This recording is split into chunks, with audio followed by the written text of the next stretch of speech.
글로벌 금융경제 움직임 알아보는 시간입니다. 오건영 신한은행 WM그룹 부부장과 함께하겠습니다. 어서 오십시오. 네, 안녕하세요. 네, 안녕하세요. 네, 안녕하세요. 잘 지내셨습니까? 네, 그렇습니다. 네. 일단 중국 금리 소식부터 알아봐야 될 것 같은데 네. 대출 우대 금리를 잇따라 내렸다고 하더라고요. 사실상 중국의 기준금리를 내렸다 이렇게 봐야 되는 겁니까? 네, 그렇습니다. 이제 대출 우대금리라고 하는 건 대출을 받을 사람들 중에서 그런 기관들 중에서 가장 우량한 기관에 대한 적용되는 금리거든요. 네. 요걸 낮춰주게 되면은 그것보다 조금 이제 신용도가 떨어지는 그런 기관들한테도 금리가 전체적으로 낮아지니까요. 이렇게 진행을 한 거고 이게 이제 지난 해죠 이제 네. 한 해가 지났으니까 지난 12월 달에도 한 차례 인하를 했는데 그렇죠. 그때는 0.05%를 인하했어요. 근데 이번엔 0.01%를 인하했거든요. 그러니까 인하의 폭이 조금 더 커졌다라는 게 있고요. 이 대출 우대금리가 1년짜리가 있고 5년짜리가 있습니다. 지난번에는 1년짜리는 인하를 했는데 네. 5년짜리는 그냥 동결을 했거든요. 가장 큰 이유가 5년짜리 대출 우대 금리는 장기 모기지 금리하고 연동이 됩니다. 네. 그래서 경기는 부양해야 될 것 같은데 부동산 가격이 올라가는 건 경계감이 생기니까 네. 중국 당국에서도 12월 달에는 5년짜리는 동결을 하고 1년짜리는 인하를 했는데 이번에는 1년짜리 인하폭을 0.05에서 0.1까지 조금 더 늘리고 이번에는 5년짜리도 인하한 거죠. 그러니까 결국은 어떤 거냐면 이게 중국 경제 같은 경우도 춘절이라는 게 있죠. 예. 이때는 현금 수요가 늘어나게 돼요. 경기가 다소 둔화되는 국면에서 현금의 수요가 늘어나니까 춘절을 앞두고 일정 수준은 자금을 갖다가 공급해주는 이런 정책을 쓰려는 게 아닌가 이제 그렇게 판단이 됩니다. 네. 이게 부동산 시장에 좀 온기를 불어넣기 위한 조치다 이렇게 보면 되겠습니다. 온기를 불어넣는다기보다는요. 부동산 가격이 빠르게 이제 무너지는 걸 갖다 제한하기 위한 것도 분명히 있을 거고요. 예. 그것들보다는 보시는 것처럼 부동산 경기하고 연동이 돼 있는 그러니까 5년짜리는 0.05%, 그다음에 실물 경기에 기업 경기에 영향을 주는 1년짜리는 0.1%를 인하했죠. 그러니까 그 비대칭적으로 인하한 겁니다. 어느 한쪽에 더 많이 해줬다는 얘기는 지금 현재는 무게감을 조금 더 기업 경기를 갖다 살리는 쪽에 이쪽에 좀 두지 않았나 이제 그렇게 보고 있습니다. 네. 각국의 기준금리 변동 추이도 좀 한번 살펴볼까요? 준비된 그래픽이 있는데 그래픽을 네. 좀 띄워주시겠습니까?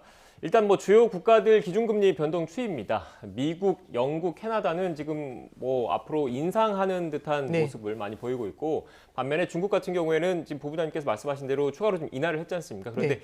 금리라는 게 어떻게 보면 이자잖아요. 네, 그렇죠. 이자를 낮출 테니까 은행에 돈 쌓아두지 말고 투자도 하고 돈 저축하지 말고 소비도 좀 열심히 해라. 이런 어떻게 보면 메시지가 담겨 있는 거지 않습니까? 그만큼 중국 경기가 냉각될 우려가 있다. 이게 좀 반영된 거라고 봐야 되는 겁니까? 네, 그렇습니다. 이게 중국 당국에서도요. 결국에 지금 가장 중요한 것 중에 하나가 무관용 원칙이라는 걸 네. 쓰고 있습니다. 코로나에 대해서는 굉장히 강한 억제책을 쓰고 있거든요. 네. 이거하고 이제 지난해에도 이제 보셔서 아시겠지만은 계속해서 빅테크들이라든지 대기업에 대한 규제도 이어지고 있고요. 그리고 중국 내부에서도 얼마 전에 중국의 GDP 성장률이 발표가 됐는데 5%를 하회하는 4% 정도 수준으로 네. 발표가 됐고 중국의 소비 경기가 둔화되는 모습이었습니다. 중국은 쌍순환이라고 해가지고요. 수출뿐만 아니라 이제 내수로도 성장을 하겠다라고 천명을 했는데 소비 경기의 둔화세가 빠르니까 부동산 경기의 둔화세도 빠르고 이 상황에서 아까 말씀드렸던 것처럼 무관용을 지켜야 되니까 이렇게 되면 경기 둔화가 생각보다 빠를 수가 있습니다. 예. 그런 상태에서 앞서 말씀드린 것처럼 춘절에 자금 수요까지 생기게 되면은 네. 실물 경기의 둔화세가 빨라질 수 있겠죠. 그러다 보니까 다른 국가들은 경기가 뜨거워서 금리를 인상하는데 중국은 오히려 이제 역주행이라고 할 수도 있겠지만은 반대로 인하를 하는 경기 둔화를 걱정하면서 이제 이런 모습을 나타내는 겁니다. 경기가 이제 급속히 얼어붙는 그 이유들, 배경을 설명을 해주셨는데 여기에 더해서 또 베이징 올림픽 무관중 방식이 채택이 됐잖아요. 이 네, 부분도 그렇습니다. 어느 정도 좀 영향이 있을까요? 네, 그렇습니다. 일단은 베이징 올림픽 자체를 갖다 이제 동계 올림픽을 좀 뭐랄까요 큰 이슈가 없이 코로나라는 이슈하고 연관되지 않게 조용히 이제 해결할 수 있다. 이제 요게 이제 첫 번째 볼 수가 있겠고요. 두 번째는 이것 자체로서도 생각했었던 경제적인 파급 효과가 있었지만 이게 이제 생각보다는 좀 덜 할 수 있다라는 점들이 경기 부양에 대한 니즈를 좀 더 불러일으키지 않았나 그렇게 볼 수 있을 것 같습니다. 네. 네, 일단 저희가 또 관심을 가져야 되는 게 중국 경기가 이렇게 좀 어떻게 보면 네. 그 하락 국면이 지금 보이는다는 말씀이신 거잖아요. 그런데 우리 입장에서 봤을 때는 중국은 또 최대 교육국 가운데 하나이고 그렇습니다. 주요 수출 시장이지 않습니까? 네. 그런데 중국에서 이렇게 경기가 냉각되면 다른 나라 물건을 사들이는 그런 수요도 줄어들 수밖에 없고 자연스럽게 우리 수출에도 영향을 줄 수밖에 없을 것 같은데 어떻습니까? 예, 맞는 말씀입니다. 우리나라에 이제 보면은 우리나라가 이제 수출 의존도를 보면은 네. 중국이 1위고 미국이 2위거든요. 네. 중국은 우리나라 수출의 25% 가까이 차지합니다. 4분의 1이거든요. 그러면 우리나라가 수출을 한다는 건 중국의 소비에 수출을 하게 되는 거지 않습니까? 근데 중국의 아까 말씀드렸던 것처럼 소비 경기가 둔화된다라는 거는 우리나라 수출에도 아무래도 타격을 주게 되겠죠. 네. 최근에 보시면 지난해 이제 9월, 10월에 홍다 사태가 터진 다음에 부동산 경기가 소비 경기하고도 좀 맞물려 있거든요. 이런 것들 때문에 중국의 소비 경기 둔화의 우려가 커지니까 우리나라에서도 보면 환율이 조금 더 오르는, 원화가 조금 더 약세를 보이는 그런 모습들이 나타나는 걸 알 수 있습니다. 네. 지금 우리나라 같은 경우에는 소규모 개방 경제 형태의 네. 그런 국가인 거잖아요. 특히 우리 경제에서 차지하는 수출의 비중이 크기 때문에 아무래도 좀 앞으로 경제 성장률이라든지 이런 부분에 대한 우려도 좀 나오고 있는 것 같은데 그 부분은 어떻습니까? 네, 맞는 말씀입니다. 이게 중국뿐만 아니라 이제 결국에는 우리나라는 결국에 수출에 대한 성장 의존도가 상당히 높은데 네. 중국에서는 홍다 사태하고 긴축, 그다음에 무관용 원칙 때문에 중국의 소비가 둔화가 되고 이제 뒤에도 다시 한번 말씀드리겠지만은 미국 연준 같은 경우도 금리를 인상하게 되면은 뜨거웠던 미국의 소비를 다소 이제 주춤하게 만드는 역할을 하게 되거든요. 네. 그럼 우리나라 수출 같은 경우는 아무래도 영향을 받을 수밖에 없습니다. 이건 우리나라 같은 경우도 중장기적으로 봤었을 때는 GDP 성장률이 다소 둔화되는 네. 그런 흐름으로 이어질 수 있겠죠. 네. 뭐 수출뿐만 아니라 뭐 대출금리라든지 주식이라든지 뭐 장바구니 물가 이런 데까지 영향을 좀 크게 미치게 될까요? 그러니까 당장은 아니겠지만은요. 결국에는 물가 자체에 영향을 미치는 거는 이 경기라는 것도 있겠지만은 우리나라는 수입에 대한 의존도도 높습니다. 특히 에너지 수입에 대한 의존도가 높기 때문에 에너지를 수입할 때는 달러 표시로 되어 있는 원유를 수입합니다. 네. 이게 달러가 원달러 환율하고도 연관이 되겠죠. 최근에 환율이 올라간 것들이 이제 물가에 영향을 준 면이 크고요. 수요가 다소 둔화돼서 물가가 하락 압력을 받더라도 계속해서 수입 물가가 높아지게 되면은 물가 상승세는 당분간은 이어질 수 있지 않나 이제 그렇게 볼 수 있을 것 같습니다. 네. 국내 물가 얘기를 했으니까 자연스럽게 미국 얘기를 먼저 네. 하고 국내 사정을 다시 한번 좀 살펴봐야 될 것 같은데 네. 중국과 달리 미국은 계속 금리 올리는 모습인 것 같습니다. 네, 이제 물론 이제 다음 주에 있습니다. FOMC가 있는데요. 거기서 이제 금리 인상에 대한 결정을 할 텐데 1월 달에는 일단 금리 인상을 하지는 않을 것 같습니다. 근데 주요 관전 포인트는 세 가지 정도라고 생각이 되는데요. 예. 네, 첫 번째는 테이퍼링입니다. 3월 달에 테이퍼링이 끝날 것이다라는 예상이 있었는데 최근에 이제 그 미국의 소비자 물가 지수가 7%까지 나왔는데 이게 40년 만에 최고치입니다. 이걸 바라보니까 그러니까 이 추세가 꺾이지 않는 거죠. 이러면 연준이 더 빨리 움직이는 거 아니야? 라는 기대감이 생기게 되면서 예. 시장에 그런 우려가 생기면서 테이퍼링이 1월에도 끝날 수 있다라는 얘기들이 나오고 있고요. 물론 이게 연준에서 오피셜리 얘기한 건 아니지만 다소 부담감을 준다라는 거고요. 네. 두 번째는 이번에 금리를 인상할 확률은 굉장히 낮지만 3월 달에 금리를 인상할 가능성이 굉장히 높고 그리고 3월 이후에 몇 차례 연내 인상할 것인가가 포인트가 되는데 여기에 대한 가이드라인이 이제 파월 의장의 기자회견 같은 데서 과연 나올 수 있을지 네. 이게 이제 두 번째 포인트가 됩니다. 세 번째는 지난번에 나와서 한번 말씀드렸는데 양적 긴축이라는 금리 말고 다른 툴을 갖고 있는데 여기에 대해서도 언급이 되지 않을까라는 게 현재 시장에서 바라보는 주요 포인트라고 할 수 있습니다. 어, 이렇게 네. 가이드라인 나올 수 있을지가 관전 포인트다 말씀을 해주셨는데 좀 어떻게 예상을 하세요? 구체적인 신호를 줄 수 있을까요? 지금 시장에서는요. 연내 4차례 기준금리 인상에 대해서 생각을 하고 있고 네. 3, 6, 9, 12에 대해서 여기서 이제 시장에서 바라보는 건 4차례보다 더 인상할 수 있을지에 대한 어떤 힌트? 이런 거를 찾아내려고 할 텐데요.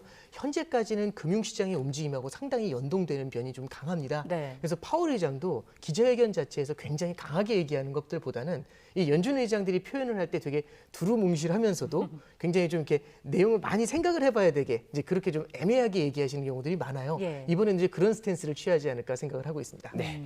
일단 전반적으로 중국은 경기 하락에 대한 우려 때문에 금리를 좀 낮추는 모습이고 반면에 미국은 물가 상승에 대한 우려 때문에 금리를 높이고 있다. 네. 이 거대 빅2 국가에 대해서 흐름을 알아봤고 이제 또 궁금한 거는 우리나라 영향은 네. 어떨지가 사실 좀 궁금하거든요. 그런데 네.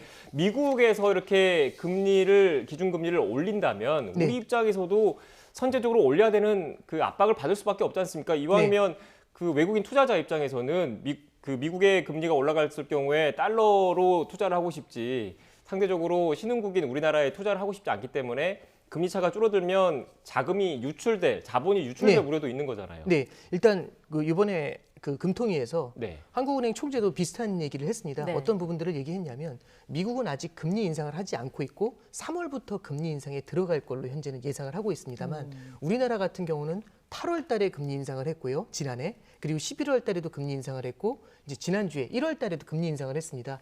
연속으로 2차례 금리 인상을 한 게 2007년 이후에는 처음이거든요. 네. 그럼 이미 3차례 금리 인상을 했는데 여기에 대해서 한국은행 총재의 총평 중에 하나가 뭐냐면 미국이 금리 인상을 하기 전에 이미 3차례의 기준금리 인상을 하면서 여유라기보다는 약간의 룸은 좀 확보를 해놨다라는 표현을 쓰고 있습니다. 네. 실제로 10년짜리 국채금리 같은 경우도 우리나라가 더 높은 편이고요.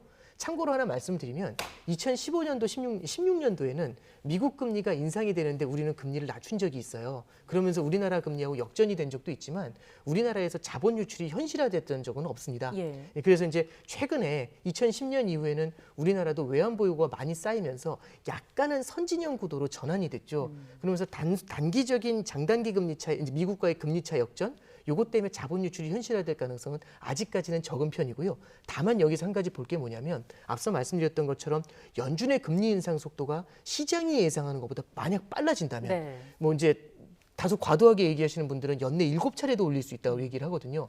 이렇게 됐었을 때는 우리나라 같은 경우도 추가적인 금리 인상에 대해서 좀 박차를 가해야 되지 않을까 이제 그렇게 생각을 합니다. 네. 네. 금리가 추가적으로 올라갈 수 있기 때문에 이 금리 대출 받으신 분들은 특히 자금 관리 잘 하셔야 된다는 취지의 말씀이셨던 것 같고 또 추가로 좀 궁금한 게 이렇게 금리가 올라갔을 경우에는 상대적으로 위험 자산이라고 평가받는 주식시장에서는 자금이 빠질 수밖에 없는 거고 이 금리 인상이 결국 주식시장에는 악재로 작용한다 이런 분석도 많던데 원론적으로 그 말이 맞습니까? 네, 이제 그 원론적으로는 맞는데요. 네. 결국에는 주식이라는 거는 두 가지에 의해서 움직입니다. 결국에는 돈을 빌려가지고 투자하니까 빌릴 때의 금리인 비용이 되게 중요한 거겠죠. 근데 돈을 빌려가지고 투자를 할 때 만약에 빌리는 비용이 올라가는 속도보다 만약에 성장이 나와가지고 주식에서 배당으로 얻는 소득이 더 크다라고 한다면 이런 경우에는 주식이 잘 버텨줄 수가 있겠죠. 그래서 금리만 바라볼 게 아니라 성장도 함께 바라봐야 됩니다. 근데 최근에 주식시장이 흔들리는 모습들을 보면은 앞서 말씀드린 것처럼 중국 경기 둔화, 한국 경기 둔화에다가 미국의 금리 인상을 하면서 혹시라도 아직은 탄탄한 미국 경기가 흔들리는 거 아니냐. 그러니까 성장이 둔화되는데 금리가 올라오는 것들 여기에 대한 경계감을 나타내고 있다. 이렇게 볼 수 있을 것 같습니다. 네.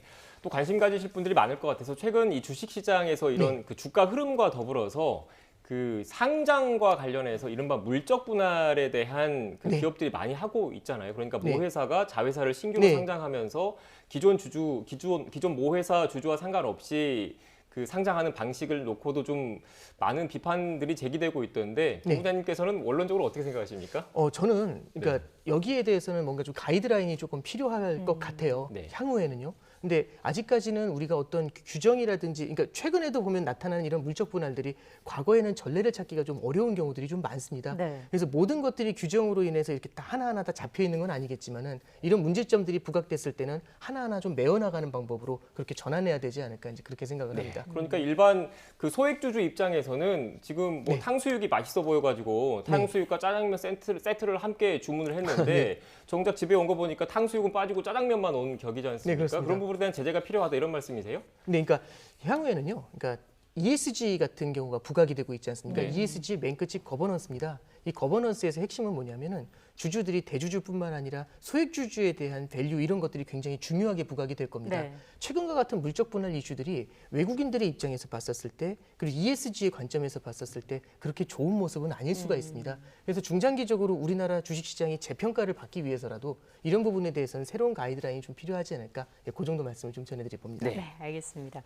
마지막으로 그 미중 관세 얘기 잠깐 좀 해보겠습니다. 바이든 대통령이 중국과의 무역 갈등에는 좀 강경책을 이어나간다는 뜻을 밝혔는데 대중 관세 철폐 여부가 불확실하다 이렇게 이야기를 했습니다. 새로운 대중 전략이 좀 발표가 늦어지고 있는 것 같은데 어느 부분에 좀 가장 고심을 하고 있을까요? 결국에는 이제 애매한 부분이 이런 거죠. 중국을 바라봤었을 때는 어떤 패권 전쟁의 입장에서는 중국에 대한 관세를 철폐하면 안 되는데 중국의 관세를 철폐하게 됐었을 때는 물가 상승에 대한 압력을 다소나마 낮출 수가 있습니다.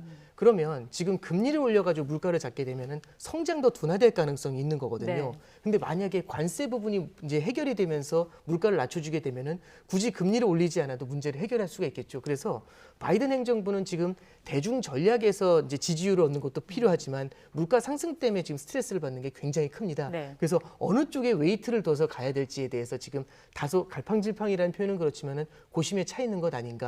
그래서 이제 불확실하다라는 그런 표현으로는 나타나는 게 아닌가 그렇게 해석이 됩니다. 네, 알겠습니다. 지금까지 오건영 신한은행 WM그룹 부부장과 국제금융과 관련된 이야기 나눴습니다. 오늘 말씀 고맙습니다. 네, 감사합니다.